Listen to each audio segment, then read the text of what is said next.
Hello students. So this is going to be the part 3 of the chapter Introduction to Chemistry. पिछले दो parts में हमने chemistry का basic introduction पढ़ा और जो अपैरेटस लेबॉर्ट्री में यूज़ होते हैं उनके बारे में डिस्कस किया, राइट। और पार्ट 2 में जो कि हमने उसमें हमने क्या पढ़ा, उसमें इम्पॉर्टेंस ऑफ केमिस्ट्री जो कि आप स्क्रीन पे देख सकते हो, एग्रीकल्चर, फर्टिलाइज़र, पेस्टिसाइड प्रोडक्ट्स, या और जनरल यूजेस क्या हैं। ऑलराइट स्टूडेंट्स, तो आई होप आपने पिछले दोनों पार्ट अच्छे से ऑब्ज़र्व किए होंगे और उसका सारा कंटेंट आपको अच्छे से समझ में आया होगा। अगर आपने पिछले दो पार्ट्स नहीं देखे हैं तो मैं पहले आपको सजेस्ट करूँगी कि पार्ट 1 और part 2 chapter number 1 introduction to chemistry का आपको डिस्क्रिप्शन बॉक्स में दोनों की लिंक मिल जाएगी। आप वहाँ पे उन दोनों पार्ट्स को ज़रूर देखिए, राइट। ये हमारा थर्ड पार्ट है and today we are going to discuss the new topic that is development of chemistry. Means historical perspective क्या है कि केमिस्ट्री की कि किस तरह से केमिस्ट्री डेवलप हुई, जो इतिहास है वो क्या है, पहले ज़माने में कैसे क्या होता था, राइट। एल्केमिस्ट क्या थे, एल्केमिस्ट कौन थे, उनके बारे में हम स्टडी करेंगे, उनकी हिस्ट्री के बारे में हम थोड़ा सा स्टडी करेंगे। एल्केमिस्ट मिडीवियल पीरियड में जो थे उनको अल्केमिस्ट कहा जाता था, जो लोग थे उनको अल्केमिस्ट कहा जाता था। They were the predecessors to the modern chemist. मतलब वो कौन थे, मॉडर्न केमिस्ट के प्रीडेसर्स थे। They were largely discredited by the scientific community since alchemists include occult and religion leading to scientific researches। मतलब वो लोग थे जो जिनको साइंटिफिक कम्युनिटी डिस्क्रीट करती थी, क्योंकि उनका मानना था कि जो भी ये चेंजेस हो रहे हैं उसके पीछे वो रिलीजन को मीन्स ठहराते थे, उसके बेसिस पे चीज़ों को देखते थे।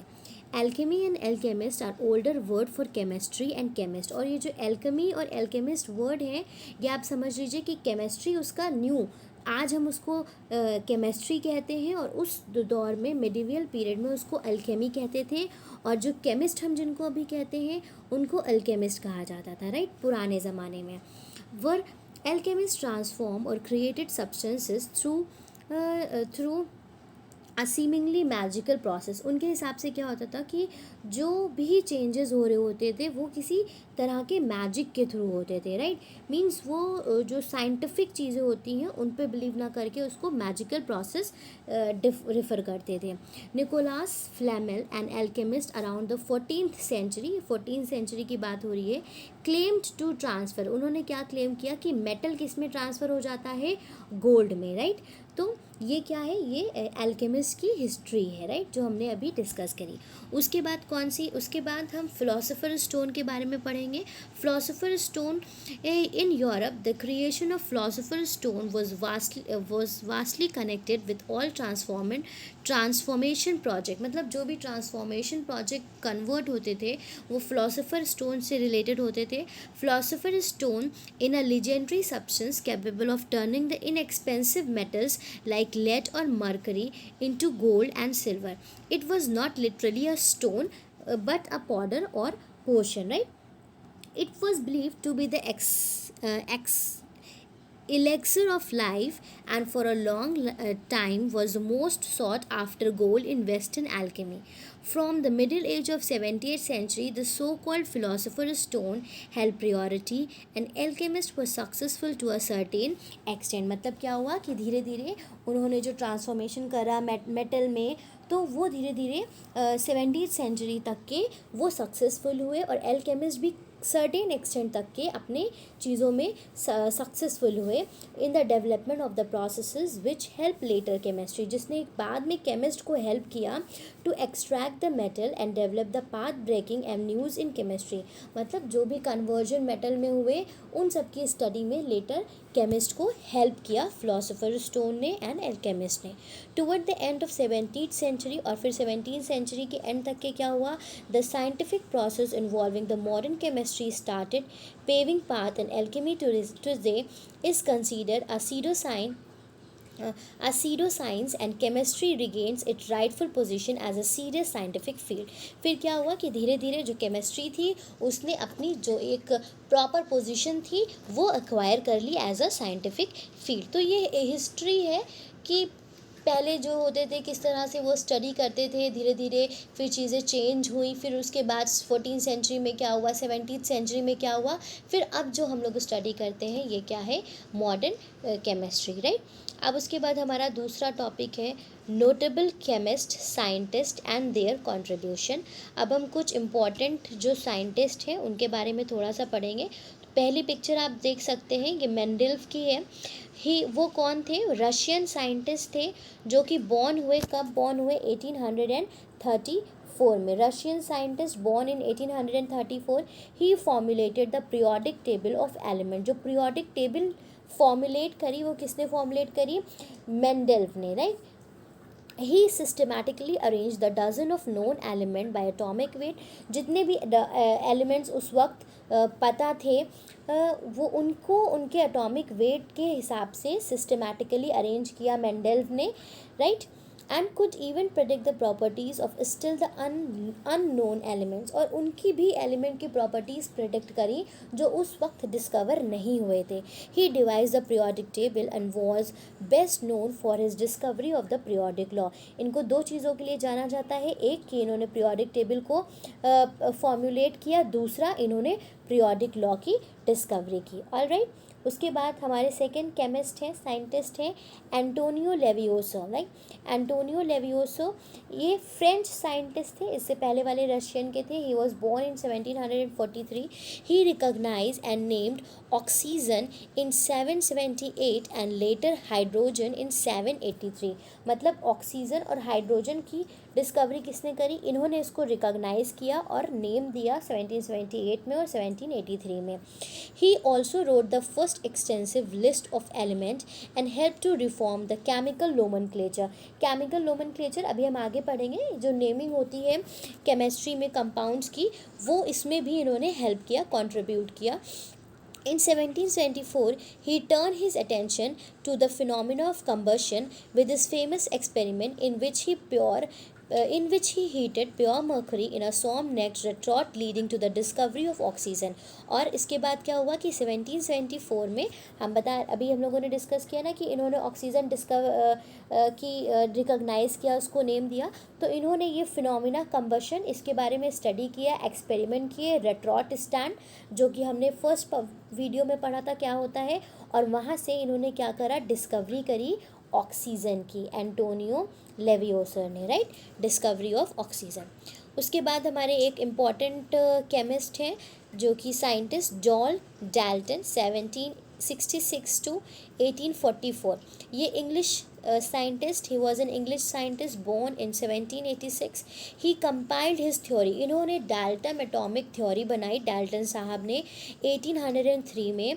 एटॉमिक स्ट्रक्चर को स्टडी करने के बाद the main postulate of the Dalton atomic theory, उसके मेन पोस्टुलेट्स क्या थे, matter consist of particles called atom. इन्होंने कहा कि कोई भी मैटर जो होता है, जॉन डाल्टन ने, बहुत इंपॉर्टेंट थ्योरी है, इन सबको आपको अच्छे से समझना है और पढ़ना है.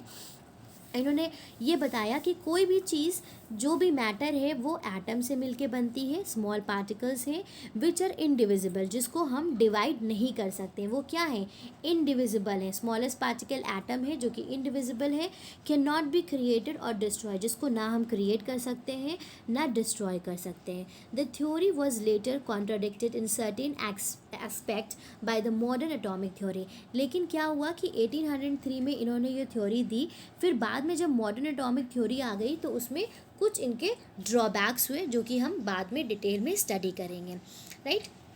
फिर हम अदर जो केमिस्ट हैं उनके बारे में थोड़ा सा डिस्कस करते हैं. Van Helmont 1630 discovered carbon dioxide on heating charcoal in air.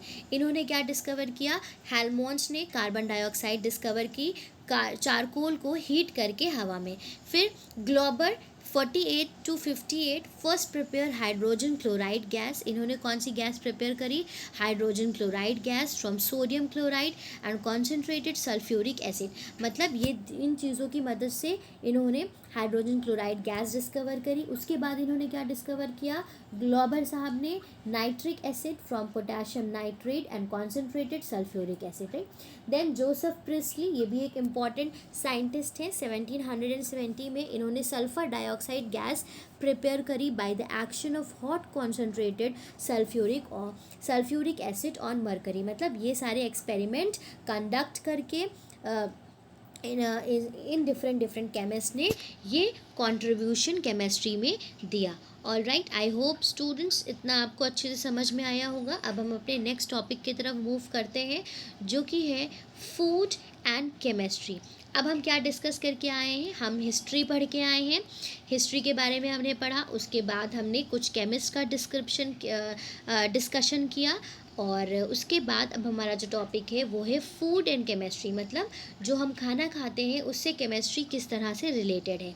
तो फर्स्ट सब हेडिंग है इसकी फूड प्रिजर्वेटिव्स, राइट। अब समझिए फूड प्रिजर्वेटिव्स होते क्या हैं। फूड प्रिजर्वेटिव्स क्या हैं? फूड प्रिजर्वेटिव्स वो सब्सटेंस हैं और केमिकल हैं जो कि फूड या ब्रिवरेजेस, मतलब जो ड्रिंक्स हम पीते हैं उसमें ऐड करे जाते हैं। क्यों ऐड करे जाते हैं? To prevent decomposition by bacteria और माइक्रोब्स, ताकि वो खाना प्रिजर्व रहे, वो खाना सड़े ना। Reduce the risk of food borne disease, इसमें से हमको बीमारियां ना हो। Preserve the nutritional quality of the food, और जो उसकी न्यूट्रिशनल वैल्यू है वो क्या हो? वो ख़राब ना हो। तो सबसे पहले आई थिंक फूड प्रिजर्वेटिव समझ में आ गया होगा। फूड प्रिजर्वेटिव्स क्या होते हैं? फूड प्रिजर्वेटिव्स वो केमिकल्स होते हैं जो यूज़ किए जाते हैं खाने को प्रिजर्व करने के लिए। ऑलराइट, उसके बाद हम टाइप ऑफ फूड प्रिजर्वेटिव की बात करेंगे। So the commonly use preservatives are benzoic acid, nitrate and sulphur compounds. ये यूज़ किए जाते हैं। बेंजोइक एसिड किस में ऐड करा जाता है? जो हम लोग कोल्ड ड्रिंक्स पीते हैं, अचार, जैम, इस तरह की चीज़ों में बेंजोइक एसिड ऐड करते हैं। नाइट्रेट्स मीट प्रोडक्ट जो होते हैं उसको प्रिजर्व करने के लिए नाइट्रेट ऐड किया जाता है। सल्फर कंपाउंड्स में किस में डाले जाते हैं? वाइन्स और बेवरेजेस में। ऑलराइट, तो ये हमारे हो गए टाइप्स ऑफ प्रिजर्वेटिव्स। यहाँ पे आप पिक्चर भी देख सकते हो जैम की और अचार की चारी बनी हुई है, जिसमें हम कौन सा प्रिजर्वेटिव यूज़ करते हैं? Benzoic acid, right. अब उसके बाद हमारा सेकेंड सब टॉपिक है फूड प्रोसेसिंग। फूड प्रोसेसिंग क्या होती है? ओके, फूड प्रोसेसिंग क्या होती है? Food processing involve physical or chemical process to transform or change the raw ingredient in food into easy usable form or food or available in market. मतलब जो raw materials होते हैं, मतलब जो खाना बनाया जाता है, जैसे कुरकुरे बनाए जा रहे हैं या कोई और फैक्ट्री है जो किसी और तरह के स्नैक्स बनाती है, तो वो क्या करती है कि रॉ इंग्रेडिएंट को ऐसी चीज़ में कन्वर्ट कर देती है जो इजी टू यूज़ है। मींस रॉ मटेरियल किस में कन्वर्ट हो रहे हैं? जो मार्केट में फूड अवेलेबल होते हैं। तो इस प्रोसेस को क्या कहते हैं? फूड प्रोसेसिंग कहते हैं। फूड प्रोसेसिंग के प्रोसेस में mincing, preservative addition, cooking, canning, pickling, packaging, ये सारी चीज़ें इन्वॉल्व होती हैं। फूड प्रोसेसिंग इंडस्ट्रीज़ इंक्लूड, अब आप सबको पता है कि कितनी सारी फैक्ट्रीज़ हैं, इंडस्ट्रीज़ हैं जिसमें फूड प्रोसेसिंग के काम हो रहे हैं। Sugar industry, fish processing, meat packaging, tinned vegetable, snacks etcetera. तो ये सारी चीज़ें क्या है? ये भी तो केमिस्ट्री का ही तो पार्ट है, food preservatives and food processing, right children. उसके बाद हमारा दूसरा इम्पॉर्टेंट टॉपिक है कॉस्मेटिक एंड केमिस्ट्री। आप सबको पता है, मैं पहले भी बता चुकी हूँ कि जो भी हम कॉस्मेटिक प्रोडक्ट्स यूज़ करते हैं उसमें भी केमिस्ट्री की बहुत इंपॉर्टेंट है, क्योंकि जो इंग्रेडिएंट्स यूज़ होते हैं they are the part of chemistry. Cosmetic enhance और ऑल्टर द अपीयरेंस और फ्रेग्रेंस ऑफ एन इंडिविजुअल। आप सबको पता है कि कॉस्मेटिक के जो प्रोडक्ट्स होते हैं वो हम क्यों यूज़ करते हैं? अपने अपीयरेंस को इन्हेंस करने के लिए और अच्छा करने के लिए। Cosmetic are the mixture of chemical compound. जो किस भी तरह का प्रोडक्ट होते हैं वो क्या है? केमिकल कंपाउंड से मिलके बनते हैं, फ्रॉम नेचुरल सोर्सेज और फ्रॉम सिंथेटिक सोर्सेज। और वो केमिकल कंपाउंड नेचुरल सोर्सेज से हो सकते हैं या फिर सिंथेटिक सोर्सेज से हो सकते हैं। Some sources of compound used in cosmetic include modified natural oils and process minerals such as zinc oxide, means ये सारे केमिकल्स यूज़ करे जाते हैं। टैल्क किसको कहते हैं? जो पाउडर हम यूज़ करते हैं वो टैल्कम पाउडर होता है, वो किसका बना होता है? Is made from a talc. अब टैल्क क्या है? एक मिनरल है जो किससे बनता है? जो हम पाउडर यूज़ करते हैं वो क्या है? वो टैल्क एक मिनरल होता है, उससे बना होता है। अब जो टैल्क है वो किसका बना है? हाइड्रेटेड मैग्नीशियम सिलिकेट, जिसमें क्या है? मैग्नीशियम सिलिकेट और ऑक्सीजन, ये सारे एलिमेंट्स उसमें प्रेजेंट होते हैं। In its natural form talc contain asbestos, natural form में उसमें ये प्रेजेंट होता है, which is removed from consumer products. Talc absorb the moisture. सबको पता है कि पाउडर हम किससे यूज़ करते हैं कि मॉइस्चर अब्जॉर्ब हो जाए। Cut down on friction, means जैसे हमारी बॉडी में बहुत ज़्यादा रगड़ हो रही है तो हम पाउडर यूज़ करते हैं और हमारी स्किन को रैशेस और ड्राई होने से, इचनेस से बचाता है। तो इन सारी चीज़ों के लिए हम टैल्कम यूज़ करते हैं और उसमें ये सारे एलिमेंट्स प्रेजेंट होते हैं। Ingredients in cosmetic. अब कॉस्मेटिक्स में क्या क्या इंग्रेडिएंट होते हैं? Water, it form the base of almost all cosmetic products and act as a solvent to dissolve other water soluble ingredients। कोई भी कॉस्मेटिक प्रोडक्ट बना होता है उसमें जो केमिकल इंग्रेडिएंट है वाटर सब में होते हैं, जो कि दूसरे वाटर सॉल्युबल इंग्रेडिएंट को उसमें डिसॉल्व करते हैं। टिटानियम डाइऑक्साइड, ये नेचुरल पिगमेंट पाउडर होता है जो प्रोवाइड करता है किसी भी मेकअप का base. It provide mild sun protection and as a pigment gives a white colouration to colour and ingredient. मतलब जो भी फेस पाउडर्स या फाउंडेशंस, क्रीम्स यूज़ करी जाती हैं उसमें टिटानियम ऑक्साइड मिली होती है, जो क्या करता है? एक बेस फॉर्म करता है और सन प्रोटेक्शन भी प्रोवाइड करता है। Oxide of zinc and iron मिले होते हैं। They are classified as pigment that is colourant and may provide variation in color to the cosmetic product. Zinc oxide also initiate anti-inflammatory properties in the cosmetic। तो जो दूसरे chemical ingredient है वो क्या है? ऑक्साइड है जिंक और iron के, जो एज अ कलरेंट एक्ट करते हैं एंड एंटी इन्फ्लेमेटरी प्रॉपर्टी भी कॉस्मेटिक को मिलती है। इमल्सिफायर्स क्या होते हैं? ये क्रीम और लोशंस में यूज़ करे जाते हैं एक अच्छा टेक्सचर देने के लिए। प्रिजर्वेटिव्स क्या होते हैं? जो किसी भी कॉस्मेटिक प्रोडक्ट को, जैसे आप सब जानते हैं कोई भी कॉस्मेटिक प्रोडक्ट होता है तो उसकी एक लाइफ स्पैन होता है कि उसको इतने टाइम तक के यूज़ करना है, तो उसमें प्रिजर्वेटिव्स ऐड करे जाते हैं। तो ये बेसिक इंग्रेडिएंट्स हैं जो सारे कॉस्मेटिक प्रोडक्ट में होते हैं। Water, titanium oxide, oxide of zinc and iron, emulsifiers and preservatives. Alright students, so आज के इस वीडियो में हमने हिस्ट्री डिस्कस करी। हिस्ट्री के बाद हमने फूड में और फूड और केमिस्ट्री का क्या रिलेशन है हमने वो डिस्कस किया। फूड प्रिजर्वेटिव्स क्या होते हैं, टाइप्स ऑफ फूड प्रिजर्वेटिव्स, किस फूड में किस तरह के प्रिजर्वेटिव्स यूज़ किए जाते हैं वो डिस्कस किया। और लास्टली कॉस्मेटिक एंड केमिस्ट्री का क्या रिलेशन है, मेकअप के प्रोडक्ट्स में कौन कौन से इंग्रेडिएंट्स हैं जो कॉमन है वो डिस्कस किए। ऑलराइट, सो अब इसके आगे की वीडियो में हम इसके आगे के टॉपिक डिस्कस करेंगे। Thank you everyone for watching the video. Have a good day.